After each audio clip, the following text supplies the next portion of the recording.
Una lite, l'ennesima, quindi il fendente sferrato con un coltello. Episodio di violenza in via Avanzo, lato posteriore della stazione, dove con un coltello da cucina un 25enne nigeriano ha colpito un connazionale. La situazione in questa zona calda della città resta difficile e di conseguenza le polemiche si alimentano e non accennano a placarsi. Dall'area cosiddetta PP1 a via Bixio e via Cairoli e a piazza De Gasperi, gli episodi di degrado, nonostante ufficialmente il numero di reati sia in calo, non si placano, chiamando in causa direttamente il sindaco Giordani e l'amministrazione, rei, secondo i cittadini, di non fare abbastanza per riportare sicurezza, specie in certe fasce orarie della giornata.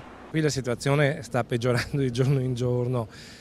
Sinceramente io apprezzo gli sforzi delle forze dell'ordine, ma che in questo momento ci siano 3 vigili col cane qui dietro di noi a mezzogiorno l'una non serve niente. Cioè qui bisogna venire dalle 4 del pomeriggio in poi fino a notte inoltrata. Il momento peggiore, secondo i residenti, è il fine settimana. Il sabato e la domenica qui noi viviamo in una nazione che gode di extraterritorialità. Gli unici italiani che camminano in questa zona sono i residenti, io e qualche altro sfortunato. La chiusura di via Bixio da parte dell'amministrazione non aiuta poi a mantenere alta la pressione sui pusher e il controllo del territorio. Piazzale della stazione, piazza De Gasperi, tutte zone che vanno recuperate. Bisognerebbe creare iniziative, creare dei mercatini, creare delle mostre d'arte itineranti, creare qualcosa che porti via la gente un po' dal centro e la porti in questa zona qua.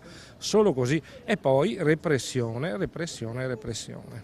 Al sindaco Giordani si chiede di intervenire su illuminazione pubblica, videosorveglianza, arredo urbano e riqualificazione con scelte chiare e condivise con i cittadini.